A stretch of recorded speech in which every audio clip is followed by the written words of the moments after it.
I'd like to introduce today's speaker, a good friend of mine, Chris Mulhall. Some of you may remember Chris from an Ask Me Anything session that he did about May timeframe last year when things first went virtual.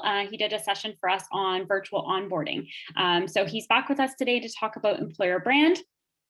Chris is a Communitech growth coach and also the VP of Talent Management and Organizational Development at Lightspeed. So I will turn it over to you, Chris, and I will stop sharing my screen here. Great. Thank you, Christina. Yeah, thanks for being here. Great. All right. The question that's always asked, you can see my screen? I can. Looks good. Thanks. Very good. Thank you. And nice to see everyone virtually. So thank you for joining. So as Christina mentioned, I hosted an AMA back in May of 2020. And at that time, we were still in the early stages of understanding what this pandemic would mean from a talent perspective. So in advance of this AMA today, I went back and looked at some of my old notes and some of the themes. And, we were just starting to see at that early stage a slight shift in a talent strategy where more and more organizations were thinking, you know what, we're more receptive to remote workers than we have been before. And maybe this will be a change that we look at. What we weren't anticipating, and I guess what's come to fruition since then, is that more and more employer brands are being very explicit to say, we're not going back to the way things were pre-COVID. We're moving to either remote first or a fully hybrid model. And what that's meant is employer value props and employer brands, they're going to need to shift accordingly because what used to be a differentiator for your organization pre-COVID, it might not be anymore. And so we're going to spend some time thinking about how best to look at our employer brands and ensure that we're being thoughtful about those motivators and how best to address them. So you'll see this checklist appear throughout my presentation today. Having spoken with many candidates over the years, these are kind of the 12 that I see as most common when we're asking candidates, why you're looking to change jobs or why are you interested in this new opportunity. Usually 2 or 3 or 4 of these themes bubble up as being key drivers from a candidate perspective. At the same time, there are also key components to any employer value prop. Organizations look to differentiate based on a few of these value props as well. But in this period right now where everyone is virtual and thinking about whether we even go back to the office, some of these differentiators might not carry the same weight that they used to. So if I just look at it for a few examples, certainly work-life flexibility, that's been one that a lot of organizations are struggling with Zoom fatigue, right? That might have been something that differentiated yourself, but now everyone is feeling stressed and burnt out. Leadership, coaching, mentoring programs. Again, maybe that was something that separated your organization, but capacity-wise, people just don't have the time to invest in these coaching, mentoring, sponsorship type programs. Of course, the obvious one is office work, right? You had a great office, lots of nice perks, cool environment. Nobody really changes jobs strictly based on the office environment alone, but it can often be a tiebreaker for many organizations. But again, that's shifted. And there might have been innovations in tech, new technology for engineers, and maybe that's had to be put on pause, right? As we think about how best to stay afloat through COVID. So at the same time, there's also opportunities to say, you know what, we are remote and things are going really well. We figured out how to embrace work-life balance and focus on well-being. And so maybe that has become and emerged a differentiator for us. So there are examples on here too to say, you know what, these are things we're doing really well. And this could be a competitive advantage for us if we can continue to leverage it. We're also seeing on the candidate side, more candidates be a bit more introspective about what's important to them this year too. More and more I'm hearing from candidates that are saying, you know what, work-life flexibility, maybe pre-COVID, it wasn't such a big deal, but really I've internalized it. This is something that's a deal breaker for me, right? And that becomes an important value prop, more so than it used to be. You could say the same thing about investments in diversity and inclusion. More and more organizations are focused on it, but it's also being reflected in the candidate value prop too. They want to work for an employer that's fostering an inclusive culture. So if you haven't asked the questions yet, the challenge really is asking yourself, how has work from anywhere influenced your employer value prop? Doesn't mean it's too late if you haven't done it, but hopefully coming out of this webinar, there'll be an opportunity for you to be more introspective yourself about where you can continue to differentiate. The challenge that we're seeing right now is that a lot of employer brands are in a state of flux. And so there's two key challenges that I'm seeing really materialize. First is this friction between the employer brand marketing and the brand authenticity for all the reasons you saw in that previous slide, right? A lot of organizations haven't made that shift to adjust their employer value prop based on the changing landscape. And second, because there's this state of flux about, we haven't really revisited our employer brand and what differentiates us, there's a lack of initiatives really to amplify the employer brand. And I don't blame organizations. You don't really want to go to market with what your brand is if you're still trying to figure it out yourself. But between those two items, there's a real opportunity if you can get ahead of it. It's a less crowded marketplace right now to get content out and really start to build an employer brand for a post-pandemic workforce. So this slide is a bit more of a disclaimer than anything else. Employer value prop, employer branding is such a broad topic. I just wanted to highlight where we're going to focus our efforts for today. So this is under the assumption that you've already done a thorough employer value prop analysis. What's the current state of your brand? What do you want it to be? How does it align and compare against your talent competitors or your industry competitors? You've started giving thought to your differentiation strategy, what you think you can do more of or different. And we're just getting to the point now, this gray area, where you look at the content, creating content and building brand ambassadors and advocacy employees, and also doing a thorough job on your brand management. What's resonating, what isn't, what do you need to see more of or different from a content perspective? So as I said, we're going to focus kind of right in the middle here, where you're just getting to the point thinking about the content and how to ensure you're positioning it well. So the focus for today, we're going to focus on three key areas in terms of how to amplify your brand and to do it for free or very low cost. The first we're going to cover off is compelling job descriptions.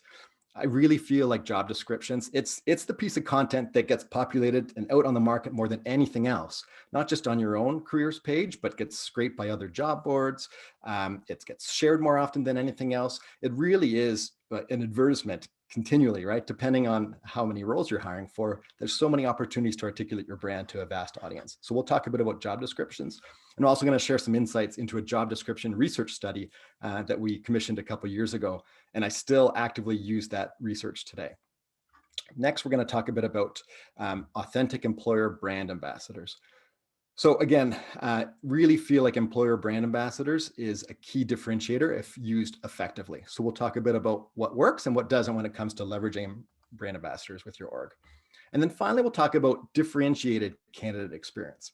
So I say differentiated because I think everyone knows a positive candidate experience is, that's a no-brainer. Obviously, you should be focused on that. But we're going to talk about a differentiated candidate experience. So how do you differentiate your experience, again, based on your employer value prop and what might resonate with candidates as well. So we'll dig right in here. Next.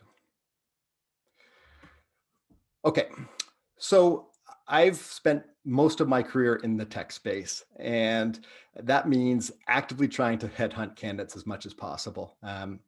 So if I think to my own experience when I've reached out to candidates to say, hey, we've got this great job, we're a really cool, progressive, innovative, emerging tech company, kind of give them the pitch of the job, and the candidate says, hey, yeah, that sounds great, send me the job description, I'd like to learn more.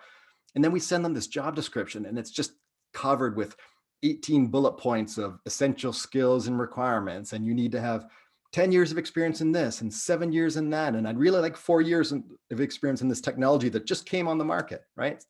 There's such a disconnect, right? And so from a candidate perspective, they're thinking, I thought this was an innovative and progressive company, a company that might be willing to invest in my development. And there's a clear disconnect between what you pitched me on in your LinkedIn outreach, for example, and what I'm seeing on this job description. So the challenge that many organizations are seeing is that nobody has really solved for this yet.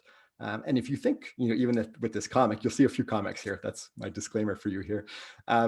This job description in this comic, many organizations haven't really figured out to say, you know what, this just shows I'm not willing to invest in my employees. I'm not willing to take a chance on someone. It comes off as very bureaucratic. Like, seriously, what's the difference between 9 years and 10 years? Why put it on a job description then? So there's a real opportunity if you can figure out how to write better job descriptions than your talent competitors or your industry competitors, you'll be able to attract more than your fair share of talent. So we wanted to test this theory. And so a couple of years ago, we invested in a research study on job description effectiveness, which seems odd for a tech company to invest in a research study. But what we really wanted to figure out was the answer to two key questions. First, do different demographics respond to different job description formats? So for example, if we're focused on some of our women in tech initiatives, are there different characteristics to a job description that might resonate more so than others? So we want to do a better dive into whether or not that's actually true.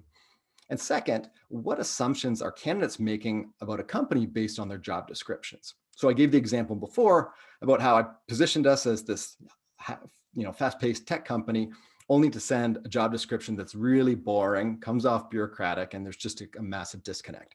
That was my opinion, at least, and I wanted to see if that was actually how candidates felt as well. So we actually commissioned a research study where we reached out to over 600 participants in the research study. You can see that the breakdown of the demographics here. And we had these participants consume job descriptions in 4 different formats. There was your traditional text-based job description, the one I just basically described. There was more of like a casual job description, which it had like a Q&A format. Sometimes there was a comic strip in it. The language was just generally more casual, right? Not a stuffy traditional job description. Then we had an infographic job description. So more of a visual based, it was more attractive. Just more graphical, less content and more visuals. And then we had a video job description. So basically, like a manager saying, hey, I'm Chris, let me tell you a bit about the role or the opportunity or the company, and kind of follow them around, and you could see a bit more into the work environment. So those are the 4 different job description types. And then we did some research to see, okay, well, what resonates with different candidates based on different demographics. So I'll walk you through this here. I'll use my pointer. So if I draw your attention here, as you think about tech candidates, and we asked them, if I actually get you down here, after reviewing these job descriptions, please rank them 1 through 4. So the question was basically stack rank your favorite job description. And this is a summary of the amount of times that a job description was ranked number 1.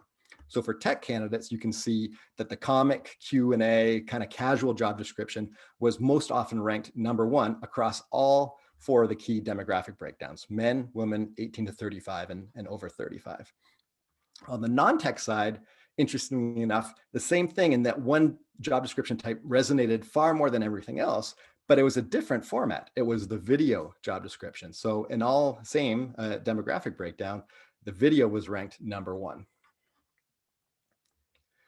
If I reverse that and look at the same question, but what was most often ranked number 4? Again, this was a stack ranking. So what was most often ranked as the least favorite job description, whether it was tech or non-tech, you can see that by far the text-based, the traditional text-based job description was by far everyone's least favorite job description, which again, it's crazy when you think about it, because 98% of job descriptions out there follow this exact same format, right? So there's a real missed opportunity to have better content to articulate your employer brand using these job descriptions. Part 2, that if you remember question 2, right? The question was, what are the inferences that a job seeker might have out of consuming a different job description format? So I'll draw your attention to so this is the tech candidates. And so the further a line extends, the more compelling the sentiment was about it. So we had a pick list of 16 different attributes that one might associate with an employer brand, and we picked 6 that were most commonly used and most common terms that everyone would know. So as you can see, looking at innovative, and would you describe the company as being innovative, the video, the casual job description, and the infographic all exceeded the traditional text-based job description. Same thing with adaptive. When it comes to being a boring or bureaucratic company, right? Again, the question is, how would you describe the company that posted it?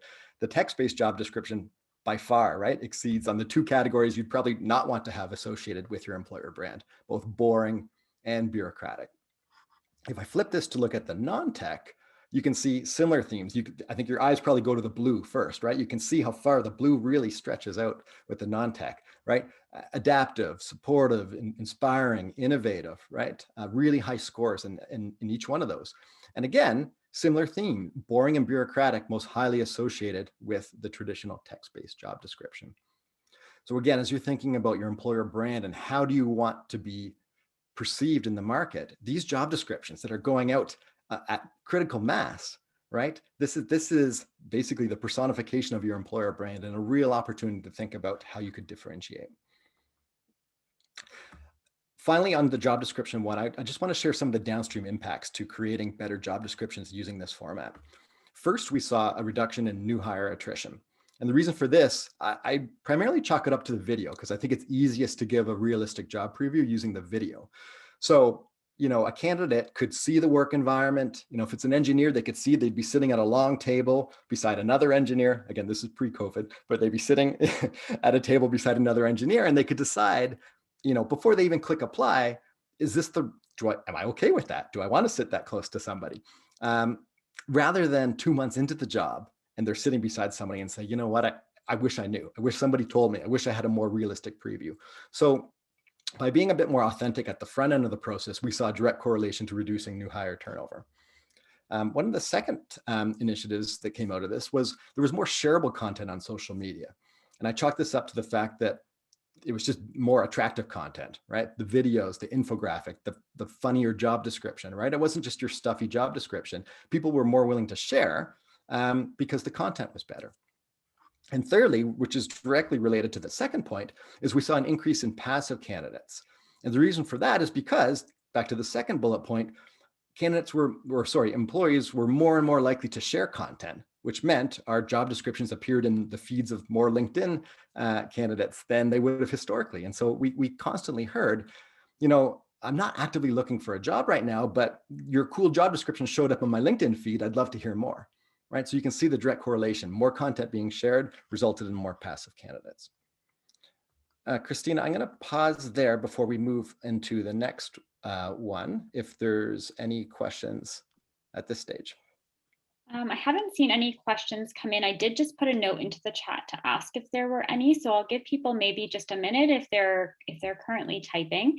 And I'll use this as a quick opportunity to put in a little plug for Communitech's workintech.ca website, where we do job postings for Communitech members, and that website also does scrape your career pages. So if you want to learn more about that and you don't already have a profile, feel free to connect with me after today's Ask Me Anything session, and I'll get you set up. I'll put my email in the chat, but it's christina.wood@communitech.ca. I don't see any questions coming in, so I think we're good to move on, Chris. Great. Oh, sorry, 1 second. Oh, got a question about so a question has come in, and I'll have to take this away and follow up, but how would WorkInTech scrape something like a video job description? So I don't know that there's that capability, but I will check with my talent team and get back to you on that, Kristen. Okay, Chris, I think we're good to move on. Great. Okay, moving on to number 2, I want to talk a bit about authentic employer and brand ambassadors. So I really believe that employer brand ambassadors is a great avenue to kind of scale your employer branding programs, right? You think about all the different social connections that your employees have and the opportunity to expand that reach usually to colleagues in a similar industry.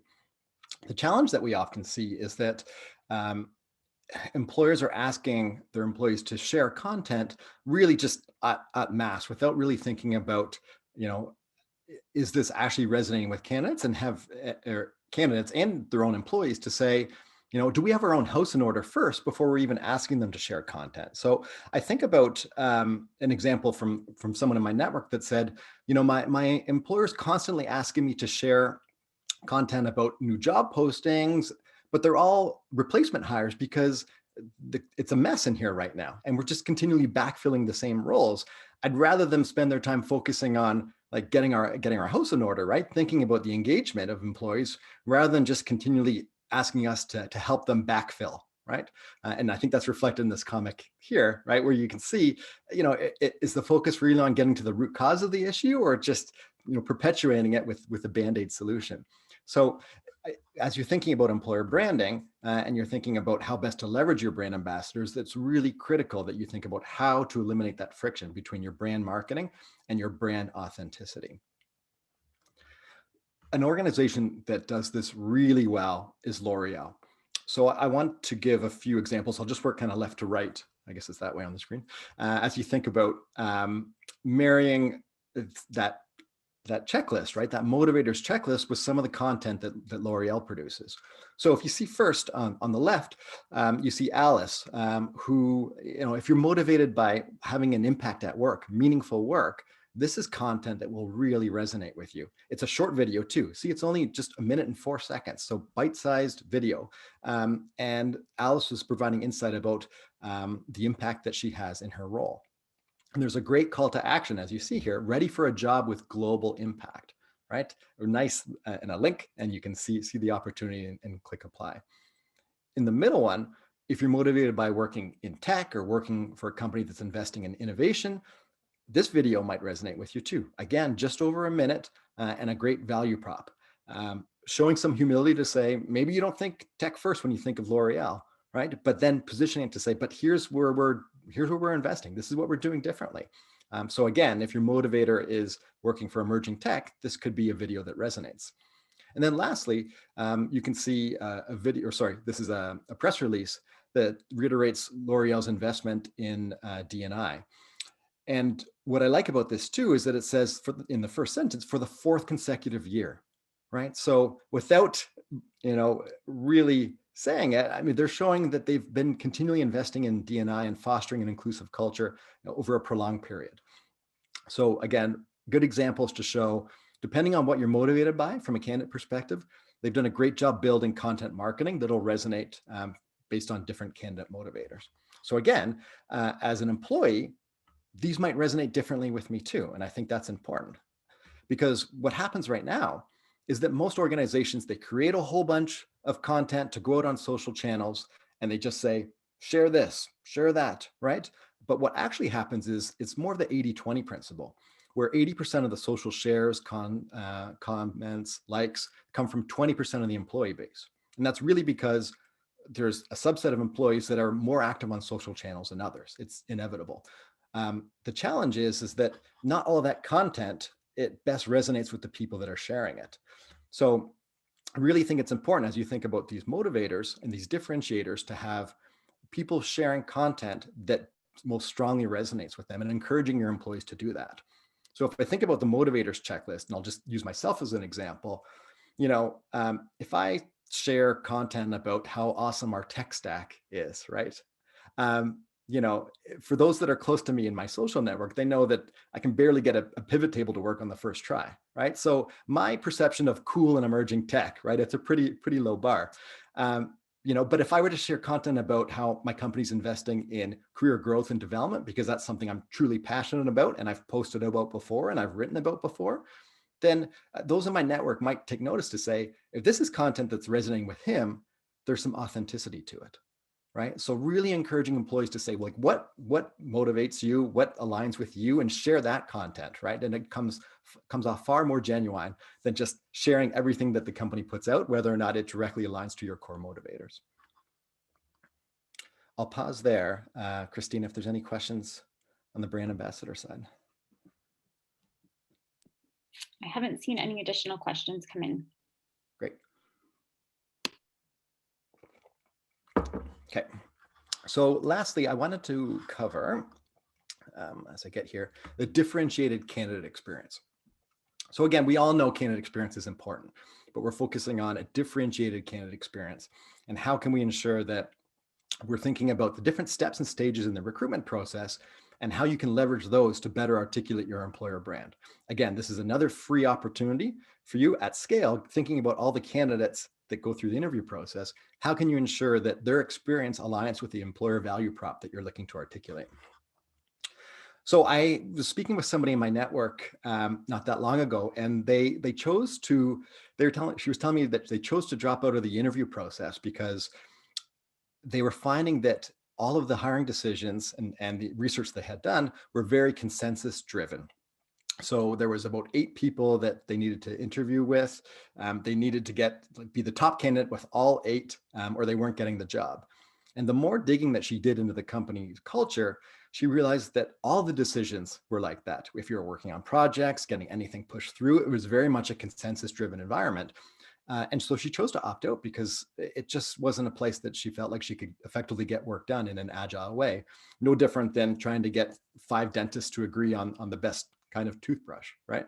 And so you can see that here, it's really a negative detriment to the employer brand if candidates feel like it's a very bureaucratic environment. So yes, maybe put the rigor on the interview process and you have that, but does that transcend into other pockets of the organization, right? Is this just interviewing, or is it a systemic issue in the company where consensus driven and everyone feels like they need to be the R or own a decision in a racy type model? So my advice here is to really think about all those steps and stages in the typical interview process and think about different ways that, again, you can better articulate what your employer value prop is. So I'll give you some examples. So suppose you're thinking, work-life flexibility is really important. It's obviously been a key focus in 2020 and into 2021. How would that manifest itself in, let's say, the interview process? Well, I mean, you might say, Christina, we'd love to bring you in to interview with us, but just so you know, we don't do any meetings on Wednesday afternoons, so we won't be able to interview you then. We believe in having meeting-free Wednesday afternoons to allow everyone a time to do catch-up work and not have to work into the evenings. So any other day works for us, if that works for you. Or I might say, you know what, Christina, all of our interviews are going to be 45 minutes because we have a policy in our company to say no 1-hour meetings. Otherwise, people just go back to back to back to back. 45 minutes allows you to catch up on emails for those 15 minutes or take the dog for a walk or do whatever you want to do, right? So if I'm a candidate and I'm hearing this, instantly I'm thinking, sure, not Wednesday afternoons and 45 minutes sound great. But I'm also thinking about, okay, this is their employer brand, right? If I work for this company, I'm never going to have a meeting on Wednesday afternoons, right? And they're being thoughtful about work-life balance. You could give other examples too. I mean, think about, diversity and inclusion. If that's part of your value prop, well, hopefully that's reflected in the interview panel for the candidate as well. If you're motivated or you want to differentiate based on your tech stack, maybe if you're interviewing tech candidates, you're thinking about different ways that you're assessing code and code reviews. Maybe you're using cool tools and technologies as well. So you can see some of the examples that might be applicable here as well. I'll pause there if there's any questions on candidate experience. We do have a question that's come in. Curious about the comic strip sample that you gave in your research study. And would you have a sample that you could share with the audience of what that would look like, or what some of the questions would, or the way that you would display the job criteria, things like that? Sure. Yeah, I can do that. I can share that afterwards. Yeah, and we can look at it. But yeah, I think really anything that's just the comic is just one component. It's really about the tone, right? More than anything else. So sometimes we'd use a comic, sometimes it's text-based, but it's more casual. I think that's really the key theme. But yeah, happy to share some examples. Great. I'll add here too, some of you might know, I myself recently changed jobs I guess it was about 12 weeks ago now. And when I went through the interview process, I interviewed with the head of customer support. And when I was on the phone with her, she said, I'm sorry, I want to say sorry just in advance, but my phone's going to ring 2 times during this interview process. And I said, okay, yeah, cool, no problem. And she went on to explain that she had ordered pizza for the entire customer support organization. And there was 2 delivery drivers that had questions and they were going to call her within the hour. And so, I internalized this kind of both like heart and head, right? Heart thinking, hey, that's just a really nice thing to do, right? Being thoughtful, everyone's stressed, not having to worry about lunch for the day. That's just a nice gesture. In my head, I'm thinking, you know what, customer support, typically a high churn environment, lots of backfill hires. If they're investing in employee engagement and morale, right? That allows us to focus on other initiatives on the talent strategy, not so much just worrying about continually backfilling the same roles. So again, I don't think that was her intent. Maybe it was, but that's how I internalized it, right? Something that came up in the interview process, and I immediately correlated it to a potential differentiator with my new potential employer. Chris, we have another question that's come in a little bit more about the interview process versus the job description. So would you say a longer, more rigorous interview process tends to turn candidates off? I don't think that's necessarily the case as long as it's articulated in the right way. I mean, we all need to focus on quality of hire, right? So I would never advocate to say skimp on the interview process just to come off as being an agile company, right? It's quality of hire first and foremost. But I think articulating it so candidates aren't just, there's one interview. Oh, we want you to meet with someone else, and then somebody else, and then somebody else wants to weigh in that we didn't know about, right? That's where you see a bit of a disconnect and a negative impact to your employer brand. But if you're upfront with candidates to say, you know what, the interview process is, it's 5 interviewers. And the reason is all 5 of these people you'll actively work with in the role. And it's important that you get a chance to meet them and they get to interview you and you get a chance to build rapport pre-interview. But I can assure you that's not how we operate within our business. Once you're in the door, right, these people, you won't need to sign off or approve any of your decisions in role. It's more of an opportunity to get to know them kind of during the interview process. So I think just being clear is more important than the actual number of steps and stages itself. I think you've touched on some of these things, Chris, but we did have one question that came in advance of today's session. So culture is hard to create digitally, let alone sell digitally. And so how can we convey a company culture that has been thriving during this work from home period to potential candidates? I've heard you mention a few examples of, we shorten meetings or we have no meeting Wednesdays. Is there anything else people can do to kind of convey that overall culture that their company has? Yeah, I think that's a great question. To answer it, I would say a couple things. Number one is again, looking at this differentiators checklist, right? Look at everything through the lens of, what are we doing better or differently, or where is a challenge, right? In since we've moved to a remote model, right? And if you can articulate a couple things that have continued to thrive, right? I can assure you most companies haven't. This could be a key differentiator for you. So really doing a brand audit to say what's continuing to work and what have we figured out how to do, and then how do we articulate that so that candidates know that we are investing in their well-being, for example. The other piece I would say too is, pulse surveys, engagement surveys, and asking the employees that question too, right? It's one thing for, someone in HR to try and assume what we're doing better, but asking employees firsthand, right? What could we be doing more of or different? Or what are we doing better than you've heard, your peers and friends and what they're experiencing with their employer, right? So kind of crowdsourcing an opportunity to understand where you're differentiating is really important. Thank you for that. We have another question. What are some good ways to showcase engagement practices on social media? Ooh, good ways to showcase engagement practices on social media. It's one of those things you kind of have to be opportunistic, right? As there's employee awards and there's employees that are sharing content, sometimes what I find is it's often the expectation is employees will be sharing content on, let's say, the company's LinkedIn page, right? It's always employee share company's content. But I think if you could start to have the company share employees' content, right? Kind of doing it reversed, it's a great opportunity for someone who's truly engaged on social channels to see that their content is being picked up and shared, by someone with what should be a much larger audience, right? And so it's kind of the flywheel effect. The more often that you do that, you kind of take the reverse approach, and you start looking for these brand ambassadors and sharing their organic content, right? It comes off far more authentic than just, company PR spin that's then being shared by an employee. So I think that's one way that it kind of extends the shelf life for a lot of content, and it encourages the right behavior where employees might be more likely to post their own content that again comes off as very authentic and organic in their own social media posts. Thank you for that. We have another question here. In your experience, what is the best way to operationalize the company's values as part of branding throughout the process? to elevate the culture of the organization right from the beginning. And I can read that again if I know there's a couple pieces there.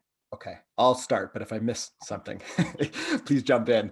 I think the values is really important, and I think a lot of the challenges that I see is it's sometimes hard to articulate values in action. And so if you can give examples to say, this is a demonstration of our values in action, right? Is it somebody demonstrating a particular attribute? Is it a leadership competency? And then tying it back to your core motivators and even a link to the place on your website where you share your core values.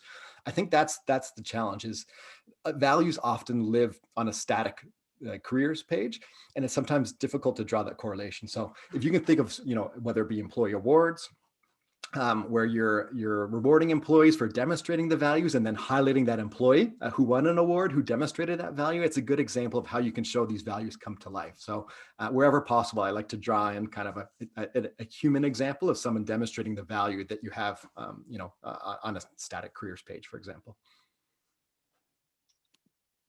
Thank you. So I'll throw it over to the audience again to see if there's any other questions about employment brand and how to amplify that. So before Chris gets to the last few slides here.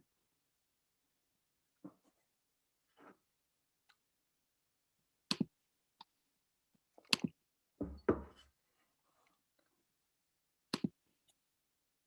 think we're good to move on. Okay. Great. So just a couple more slides and then we can open it up again.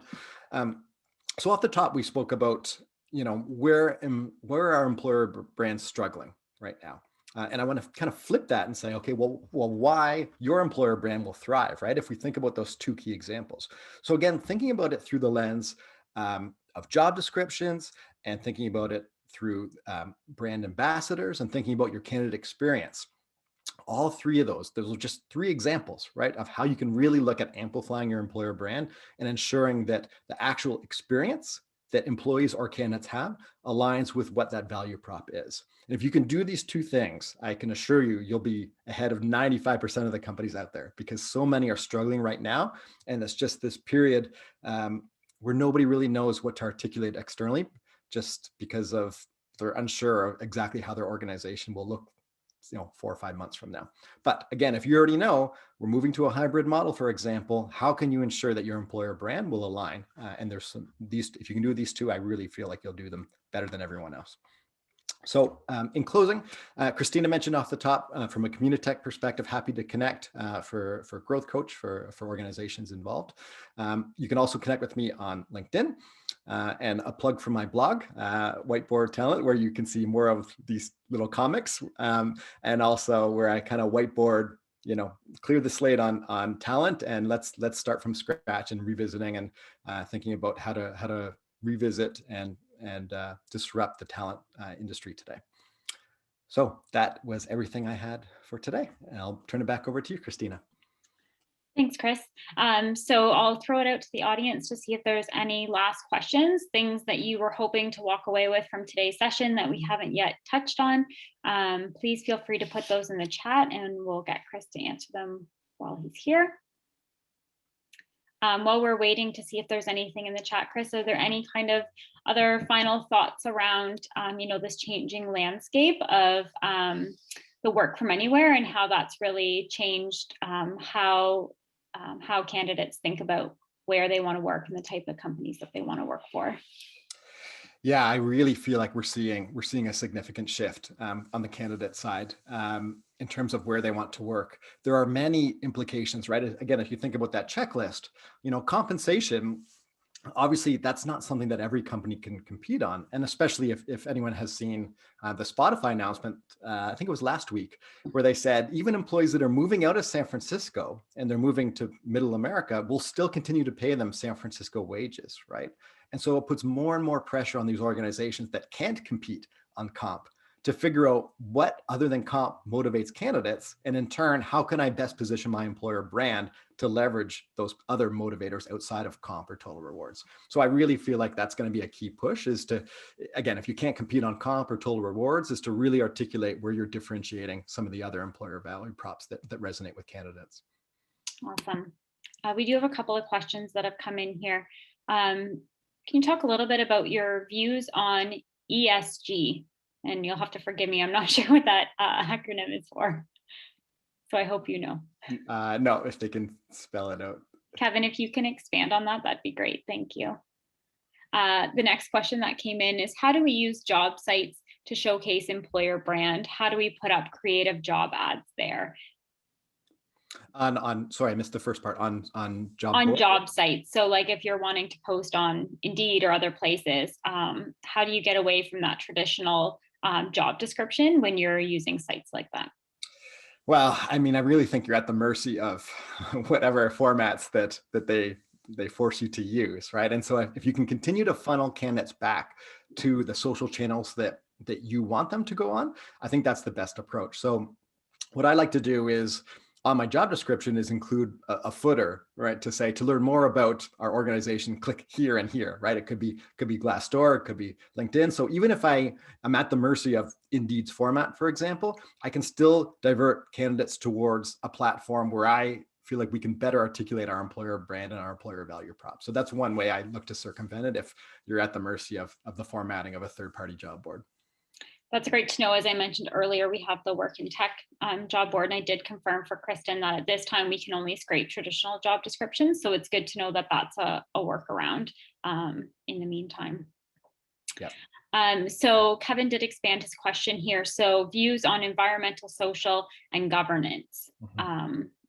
And so basically your company is not just setting up for shareholder value, but also has those types of concerns in mind. Yeah, I think that's really important. And again, if I go back to my checklist, I kind of had to bucket it together. But you're right, Kevin. It could be worthy of its own line too, right? So we had kind of diversity, inclusion, and corporate social responsibility. As you think about environmental, social, and governance, there's a real opportunity there. And I agree, that's really emerged as a differentiator too. So I would position it no different than any other motivator, right? The content that you create. Again, if I go back to L'Oreal, that's something they've also differentiated on, talking about waste, for example, and how they do humanitarian testing. There's a lot of good content out there for organizations that have chosen to differentiate on ESG. And if that's something that's important to your organization, I do feel it'll resonate with candidates too. Great. We do have one other question here. So with the ever-changing business environment, does the employer brand need to be fluid, or should the differentiators stay largely the same over a period of time? Ooh, I like that one. Yeah, good one, eh? I feel like that's like a whole nother topic in itself. Okay, I'll take a stab at it. I think it's a really good question though. I would say continually flip-flopping on what your employer brand is, certainly it doesn't come off as authentic, right? If you're just one thing one month and the next thing you're, candidates are more interested in X, we're that too, right? So I think there needs to be conviction in where your employer brand, where you're choosing to differentiate and where you want to invest and what you do better than your talent competitors. At the same time, I think it's important to show that you're willing to be thoughtful about it, because nobody wants to work for a company that's truly complacent and set in their ways and not adjusting with changes, especially, back to Kevin's example, right? Thinking about environmental, social, and governance that's really emerged over the last few years. And that's something that organizations should be investing more and more in than they have historically. So I think, to me, it's a bit of a hybrid, right? You have kind of your core values, and then there's also, maybe that's the what, but also the how might slightly change too, right? As you think about how best to certainly foster a more inclusive workforce. Thank you for your thoughts on that. Looks like that's all the questions that we have coming in. I don't see any new ones here. So with that, I hope we were able to answer everyone's questions around employer brand today. Always feel free to reach out to me. I put my email in the chat. If there's other topics that you'd like to hear from with our Ask Me Anythings, please feel free to reach out. Oh, actually, I think there is one last question here, Chris. Who is in the lead of differentiating strategy? Is it HR, marketing, or should it be a collaboration between the two areas? I think it needs to be a collaboration. And that's how, even in my current role, I view it as complete collaboration. Depending on what industry you're in, right? If you have a consumer brand, for example, there's opportunities to align the consumer brand and the employer brand, right? Other organizations don't have a well-known consumer brand, and so they can't leverage that and piggyback off of it. So I really feel like it's a collective effort.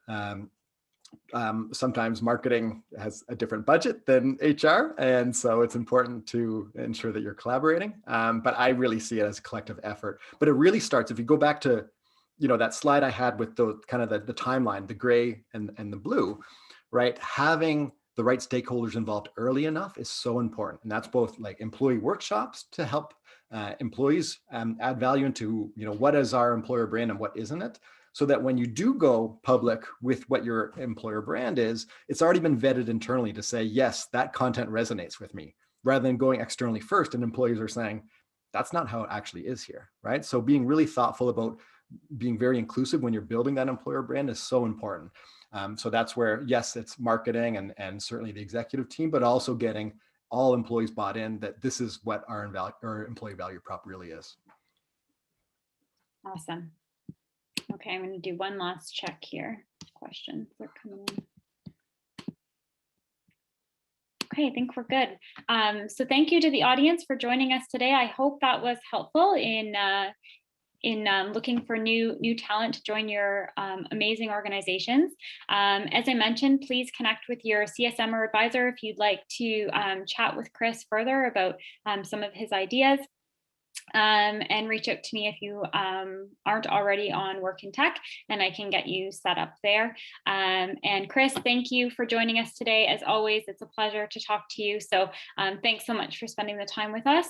I hope everyone has a great week, stays warm and dry out of the snow, and we'll see you next time. Thanks, everyone. Thanks, everyone. Bye. Bye-bye.